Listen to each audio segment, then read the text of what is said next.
He blow past the light. We stopped at the light. When we stopped at the light, I see some chicks on the curb. Before you know it, a car just rolled up, started popping in the car. Everybody got down in the truck, so that shit stopped.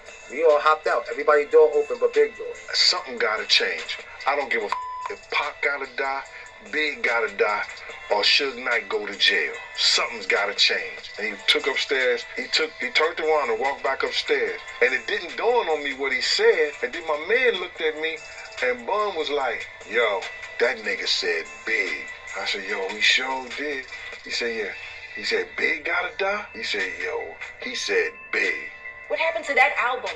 It was recorded. It was being mixed and mastered upon Biggie's death. It was supposed to have came out that summer after Biggie's album, because Biggie's album was slated. He died a week and a half before his album came out. Then the commission was supposed to come out, and that was supposed to be his exit from Bad Boy.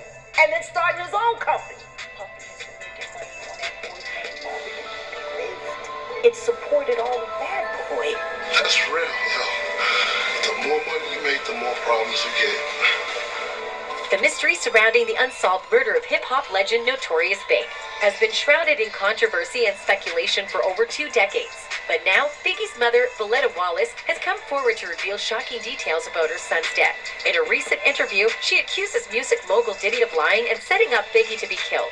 Could this be the key to finally solving the case? And what role did Diddy play in the death of one of the greatest rappers of all time? Let's investigate together. The matriarch of the hip-hop industry, Valletta Wallace, has come forward with a groundbreaking statement on the 20th death anniversary of her only son, Biggie Smalls, famous as Notorious Big. In an interview with the Daily Mail, she admits she feels hurt every single day knowing that she will never see her son again and that his killer is still at large. In her emotional statement, she said, I have a very good idea who murdered Christopher, and I genuinely believe that the LAPD know exactly who did too. They've done their investigation, but they just refuse to move forward. I don't know why they haven't arrested who was involved. It seems to me that it's one giant conspiracy and someone is definitely being protected somewhere down the line. There's no closure for me until that murderer is behind bars and sentenced. Fans are still hopeful and supporting Ms. Wallace that someday she would be able to reopen this case. I hope Ms. Wallace builds the strength to reopen the case and get the justice she deserves. Not only the star's mother, his wife Faith Evans have made some similar claims. Well, we know he was murdered, but we believe that the LAPD knows who's responsible.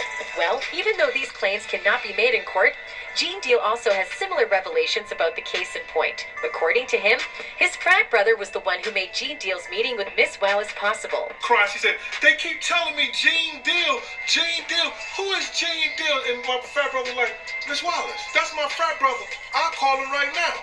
And he went on to tell that Miss Wallace asked Puffy about Gene, and he immediately denied knowing him. She said she had been looking for me because the police had told her, ask Gene Deal. And she asked Puffy who Gene Deal was, and Puffy said, I don't know no Gene Deal. Bad Boy Records' former president, Kirk Burroughs, has added to these claims that Biggie was scheduled to travel to London for a journalist meet and greet. And then give it back to me again. I didn't understand that. That's like a trick. But Diddy canceled the plan for Biggie, claiming he wanted to stay in LA that unfortunate night. I didn't want to give it up. So he came into my office one day unexpected, him and Kenny Marsalis. They had it planned out. But he had the bet like... Fans expressed that they were shocked when the London concert was canceled. I still have my London ticket for 1997. I remember being shocked that the concert was canceled and that he was going to LA instead. Another summed up the facts saying, so let me get this right. Puff said Big wasn't going to London after all the money Clyde Davis spent on him there. Also went there a week earlier. Then Puff kept him there where he lost his life. Well, but that is not all. After Tupac's death, Puffy had already planned for Biggie's murder, and he had no remorse about it. Something's gotta change. And he took upstairs, he turned around and walked back upstairs. And it didn't dawn on me what he said. And then my man looked at me, and Bun was like, yo, that nigga said Big. I said, yo, he sure did. He said, yeah. He said, Big gotta die? He said, yo, he said Big.